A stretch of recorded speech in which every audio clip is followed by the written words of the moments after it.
Praise the Lord. Thank you very much for joining us this morning. And I hope and pray that today's message will be a blessing to you. I have titled today's sharing as Putting Your Confidence in the Lord. Putting your full confidence in our Lord Jesus Christ. Currently in Fiji, we are facing a crisis, something that we have never faced before. The situation is growing worse day by day. And the same situation is in many other countries all around the world. Some people are experiencing even far worse situations than what we are experiencing. And there's a lot of uncertainty, there's a lot of fear, there is a lot of unknowns that everyone is facing. But in the midst of all this, I hope that in today's message, you'll be reassured that when we put our confidence in the Lord Jesus Christ and when we place our confidence in God Almighty, then He will surely see us through. Apart from this, many of you who are listening today from your homes, you may be also facing storms and battles of your own, maybe in your personal life, in your married life, in your family life, in terms of finances, your emotional being, diseases, other things that are affecting your daily life. In fact, every one of us, we are facing battles in our lives every day, and we are fighting battles in our lives every day. But dear people, I want to assure you that if we place our trust in God, then He will take care of us. And if we just place our trust in the Lord, and when we are fighting our battles, then God will help us to be victorious in our lives. So today I would like to take you to the Old Testament, where we look at a very famous and well-known incident from the Bible, which is giving us some directions on how to be victorious in the battles that we face. And this is a very well-known incident, and it happens in 1 Samuel chapter 17, where we see the incident between David and Goliath. It's a well-known story, as I've said. I will go through it very quickly, and for the benefit of those who may not be familiar, and for those who know this already, I would like to remind you of what has happened. So what actually is happening here, if we can just imagine in our mind. So there's two armies who are fighting each other. On one side is the army of the Philistines, and on one side is the army of Israel, led by Saul. And they come to a point where they are on two different mountains, and between them is a valley. So they are sort of stuck in a stalemate. They are stuck in a position where both the armies are not able to move or advance in their strategy, because if one of them would come down the mountain, the other would have an advantage over them and they would be able to defeat them. And because of this situation, both of them were camped on the mountains on both sides, and none of them were making a move or initiating the battle. And while this was happening, the army of the Philistines was sending a champion from in their midst. And this was the man that was called Goliath. Now, he was a giant. And the Bible tells us how big he was. In fact, the Bible tells us in verses 4 to 11 that his height was over 9 feet long. So that's around 3 meters tall. That's a very, very big height. He had a bronze helmet on his head for his protection. He came out armed with a coat of mail, which is heavy metals joined together, and in total it weighed about 57 kilograms. He had a bronze armor on his legs. He also carried a javelin between his shoulders. He had a spear as well, and the staff of his spear was like a weaver's beam, meaning it will aim, it will never miss. And the spearhead alone weighed 7 kg. So you can imagine how big this enemy was, this one man, one giant, Goliath. He was so big, he was powerful, he was tall, and he was armed with a lot of things which makes him very difficult to defeat. And if this was not all, he had somebody carrying the shield before him as well. He had a shield bearer. So let's try and picture Goliath for a moment. Somebody that is well trained in warfare, somebody who has so much experience in fighting, and somebody who is so big, it's unimaginable that somebody would be able to defeat him. So he would stand in front of the army of Israel, and he would challenge them and tell them, choose a man from yourselves. and let him come down to me. If he's able to fight with me and kill me, then we will be your servants. But if I prevail against him and kill him, then you shall be our servants and serve us." So this was the ultimatum that he would give to the army of Israel. He would come every day and would challenge them to send one person to fight him. And whoever wins will be victorious in this battle. And the army would be victorious, and the people would be victorious along with him. Now Saul and his army, the Bible tells us, were greatly afraid. Not one of them was willing to fight this giant. And that is for, obviously that is the reason. When you see this person, somebody who is so big, undefeated, and cannot be defeated in the minds of all those people who were there, they had already accepted defeat. Not even Saul, who was probably the best from all the soldiers in his army, not even him dared to go forward and fight. They all feared for their lives. They all knew that fighting this giant would be certain defeat and death. The Bible tells us in verse 11, when Saul and all Israel heard these words of the Philistine, they were dismayed and greatly afraid. And the verses keep on telling us, in verse 24 it says, "And all the men of Israel, when they saw the man, they fled from him and were dreadfully afraid." So the army of Israel, the soldiers of Israel had already accepted defeat. They were frightened and nobody wanted to fight him. They discussed among themselves and they said, so the men of Israel said, "Have you seen this man who has come up? Surely he has come up to defy Israel." The king of Israel went ahead and he offered some rewards for a person who would step forward and fight this giant. He said, "It shall be that the man who kills him, the king will enrich with great riches. He will give him his daughter and give his father's house exemption from all taxes in Israel." This was the reward that the king had placed, that if anybody from the army of Israel would dare to fight this giant, then these are the rewards that the king would give to him. He will give them all riches, great riches. He will even give him his own daughter, and as much as provide exemptions from all taxes for the whole family. Even with these incentives, nobody volunteered to go and fight.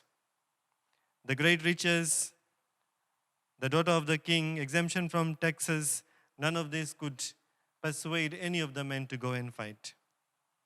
Remember, this was not just a battle between two people. If somebody went to fight and they lose, the entire army loses and the people become the servants of the other people. So we have a very dire situation here, a crisis, a battle, fear, uncertainty, loss, and death was in sight. Hope was lost for these people. Something that sounds very familiar to what many people are experiencing in this time. But let's see what happens when David comes along. David was a shepherd boy, the youngest from his household, weakest, untrained. So he was bringing food to his brothers who were part of the army of Israel. So when he was there, he heard Goliath again coming in the front and presenting his challenge. And when he heard it, the Bible tells us that immediately David says, "Who is this unclean man who defies the armies of the Lord?" And he got ready to fight him. There was no fear, there was no exception, there was no doubt in this young boy. Everyone thought that he was a foolish person. Everyone knew he didn't know how to fight. Everyone knew that he didn't have any experience. Everyone could see that he was a young boy. Everybody was very, very surprised that he volunteered to fight. His brothers even got angry on him because they thought that he would bring shame to the family. But I love the response of David when Saul said to him that you are just a young boy. What did David say? David said, "Your servant used to keep his father's sheep, and when a lion or a bear came and took a lamb out of the flock, I went after it and struck it and delivered the lamb from its mouth. And when it arose against me, I caught it by its beard and struck and killed it. Your servant has killed both lion and bear, and this uncircumcised Philistine will be like one of them, seeing he has defied the armies of the living God." Moreover, David said, "The Lord who delivered me from the paw of the lion and from the paw of the bear, he will deliver me from the hand of this Philistine." What a bold statement he made. Full of confidence, full of trust, full of faith that God, who had delivered him previously, he will deliver him. He did not think anything about his opponent, about what was standing before him, the battle that was raging, the giant that was standing before him. All he knew was that God that he trusted will deliver him. And he stated it so boldly.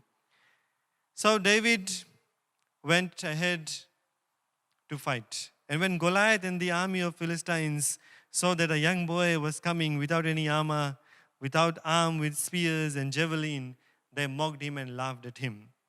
Even Goliath said to him, "Am I a dog that you come to me with sticks?" And once again, I love the response of David, who said, "You come to me with a sword, with a spear, and with a javelin, but I come to you in the name of the Lord of hosts, the God of the armies of Israel, whom you have defiled." And he told him that this day the Lord will deliver you into my hand, and I will strike you and take your head from you. And this day I will give the carcasses of the camp of Philistines to the birds of the air and the wild beasts of the earth, that all the earth may know that there is a God in Israel. Then all this assembly shall know that the Lord does not save with a sword and a spear, for the battle is the Lord's, and he will give you into my hands. Praise the Lord. We are so grateful for this young man. And this experience is teaching us so much, that we need to have confidence in our Lord and Savior. That we need to confess it with our mouths. That we need to have that faith that God is surely there with us. And that when we enter into the battle, he will deliver us as he has delivered David. And we all know what happened. David took the sling and stone and he struck Goliath on the head, and he died, and he was victorious. Praise the Lord. That is what our God can do. There was David, the youngest of his siblings. He wasn't trained in any battle. He had no experience. He wasn't the strongest or the mightiest. He wasn't the tallest. He was not even wearing any armor or carrying any weapons. He was just a shepherd boy. He was just armed with a stick and 5 stones and a sling, a young man who was not ready. But it did not make any difference how small he was, how inexperienced he was, how unready he was, how unarmed he was. What mattered was that he trusted and fully believed that the Lord will deliver him. His full confidence was on the Lord. We can learn from this experience that the Lord would fight the battle alongside us as he did with David. He knew that the Lord will make him victorious. And that is why he went forward straight into the battlefield without any hesitation, without any delay. Because he knew in his heart and he confessed it with his mouth that the God that he was serving was bigger and stronger than any other. He had full confidence in God that he will never fail him, that the battle that he was fighting was the Lord's, and that he will be victorious. Dear people, there are many Goliaths in our lives right at this moment. Many of us are going through different crises. Many of us are fighting our own battles. It may be sickness, the moment COVID-19 has gripped the world, including Fiji. It may be fear. It may be the fear of looming death. It may be a loss of a loved one, loss of property. You could be going through financial difficulties, issues with income, issues with paying your debts. You may be going through difficulties in your marriage, problems with family, children, between parents and children, between brothers and sisters. Maybe the family is broken, on the verge of being broken. Maybe you have lost your parents or your spouse. Maybe you're struggling to live a pure and clean life in the Lord. Maybe you're struggling to live a life that is pleasing to God. Maybe you're separated, feeling lonely, discouraged, depressed, all alone, heartbroken. Dear friends, if you're going through these struggles, I just want you to know that you are not alone. That our problems may look very big. That it may look that we will not be able to overcome what we are going through in our lives. That this difficulty that is in our midst, this battle that we are in, that it will overtake us and we will not be able to win. and be victorious. Just like the army of Saul did. They were looking at their problem. They were looking at how big Goliath was, how undefeatable he was, that they forgot that they had a God that was all powerful and almighty with them. How many times, and I have done this as well, that when we stand before our problems, our faith starts to shake. What do we do when we come against our enemies? What do we do when we stand in the battlefield? Does our feet shake? Does our faith shake? Do we start walking back? Do we start fearing for loss? Are we afraid to face our giants? Do we feel that we are not prepared? Do we feel that we are not equipped? Do we feel that we are not ready? Do we feel that we are not made for it? But dear people, David is teaching us some very important things here today, that we will be victorious if we have full confidence in our Lord and Savior. He did a few things. He had absolute confidence in God. So we need to trust Him, number one. Number two, how can we be victorious? We need to recognize the true nature of the battle that we are fighting. Remember what David said? He said that the battle is the Lord's. It was not his battle to fight. And whatever you're going through, if you are a child of God and God loves you very much, know this, that the difficulties that you're going through, that the battle is not yours. God is there with you. So recognize that the true nature of your battle is something where you will be victorious because God is there with you. What did David do? He also recalled his past victories. He thought back on the things that God had done for him before. He remembered how God had rescued him. He remembered how God had helped him to overcome the lion, the bears, and overcome death so many times. So he assured himself and he assured everybody else that God had rescued him before. He recalled all his past victories, and that gave him confidence that the battle that he was standing in, that it will also result in a victory for him. Number 4, he made a positive confession. He confessed with his mouth that the Lord that is alive and living will deliver him. We need to do that as well. Many times we fail to make a positive confession. Many times we make our problems look bigger. Many times we just talk about our problems and we don't talk about what God can do. So make a positive confession.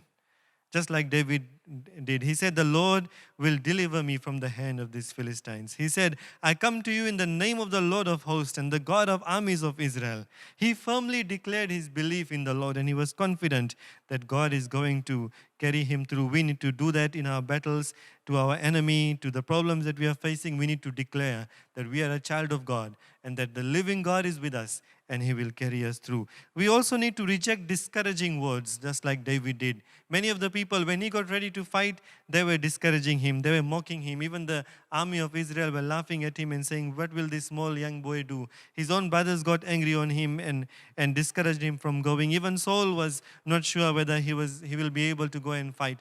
The enemy, Goliath, was also laughing at him and belittling him and mocking him. But he rejected all those discouraging words. Sometimes when we face our difficulties and problems, there'll be people who will be discouraging you or say some things to you that will discourage you. Don't rely on those words. Reject the discouragement and trust the Lord only.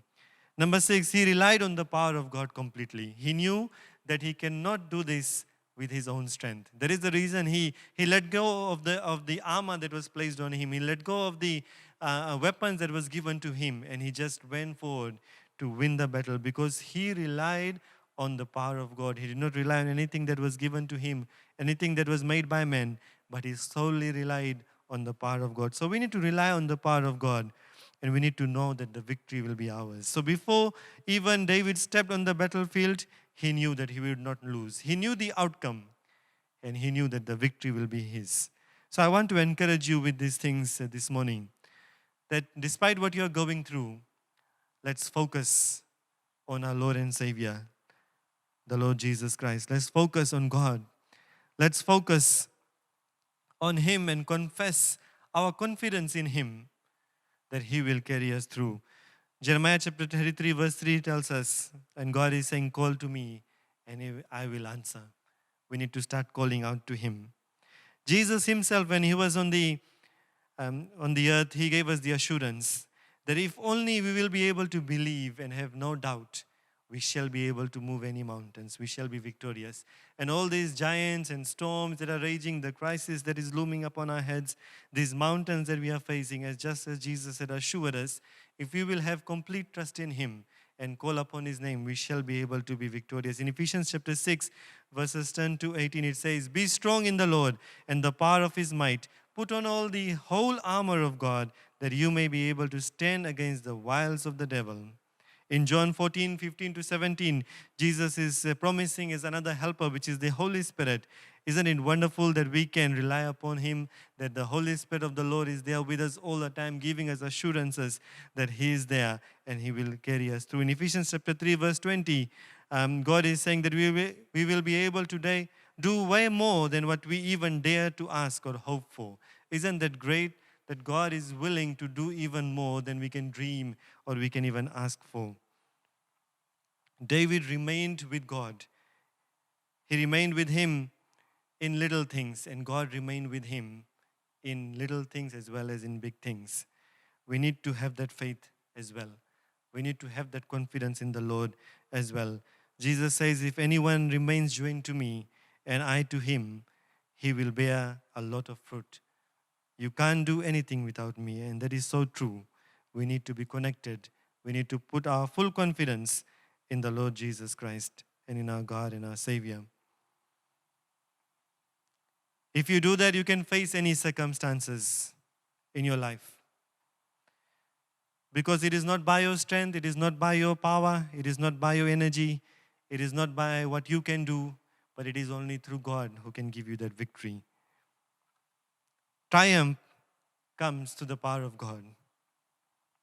So will you be like Saul and his army and look at how big, how difficult your situation is, or you will look at how unbeatable your giants are or your problem is? Will you accept defeat like Saul and his men did? Will you be frightened, run away? Or are you going to say that I'll be like David? That whatever the situation is, no matter how hard it is, no matter how unprepared, incapable we are, that we will put our trust in the Lord firmly and believe that he will carry us through. Dear people, our God is all-powerful. He's almighty. He's big. He's ever-present. He's everywhere. And he is above all powers. He created this universe with just words. He is almighty and all-powerful. We can trust upon him. Remember, he heals the brokenhearted. He sets the captives free. He raises the dead to life again, and he calms the troubled sea. Our Lord is fully able to do everything in our lives. So let's trust him fully without any doubts. Let's use the authority that we have through his Son, Jesus Christ. Let's cast away all the mountains in our lives. Let's be victorious. Let's defeat all the Goliaths from our lives. And let us tell our enemy that God is alive, that the Lord that we are serving, he is almighty and all-powerful and living. In Psalm 27, verse 1 says, the Lord is my light and my salvation, whom shall I fear? The Lord is the strength of my life, of whom shall I be afraid? So we do not need to be afraid of the situation. We do not need to be afraid of anything in our lives because the Lord is there with us. I want to close by encouraging you with a song that is very close to my heart. And the song is titled, I Am Gonna See a Victory. And the words of this song are very powerful. And whatever you're doing at your home, if you want to sing this song and confess it to the Lord, it will be very wonderful because God is going to see you through. The song says that the weapon may be firm, but it won't prosper. When darkness falls, it won't prevail. Because the God I serve knows only how to triumph. My God will never fail. Oh, my God will never fail. It goes on to say, I'm going to see a victory. I'm going to see a victory. For the battle belongs to the Lord. I'm going to see a victory. I'm going to see a victory. For the battle belongs to the Lord. Praise the Lord.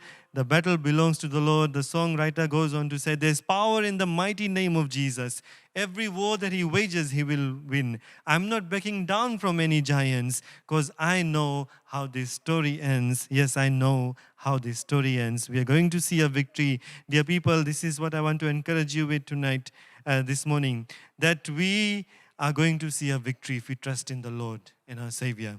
that every giant that stands before us, we will not back down. Because every war that God rages and every battle that we are fighting, He will see us through. So have absolute confidence in God, just like David did. Recognize the true nature of the battle. God is there with you, just like David did. Just like David, recall your past victories when you are in a battlefield. Remember what God has done before, and that will give you confidence that God is going to carry you through. Make a positive confession. Confess with your mouth that the Lord will deliver you. And reject any discouragement that may come across to you, and rely on the power of God, and know that the victory will be yours, because we know how this story will end, and it will end in a victory. Trust Him. Sing hallelujah. Raise your voices in the midst of storms, and God will carry you through. God bless you all. Shall we close our eyes and we'll pray? Hallelujah. Father in heaven, we thank you for David. We thank you, Lord, that through him you did such a wonderful miracle in the midst of two armies who were standing against each other.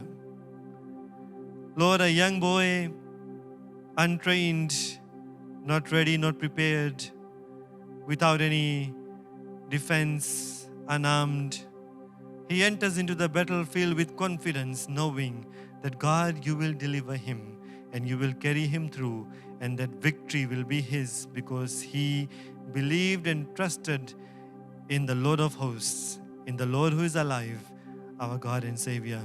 Father, we have learned so much from this young man's life.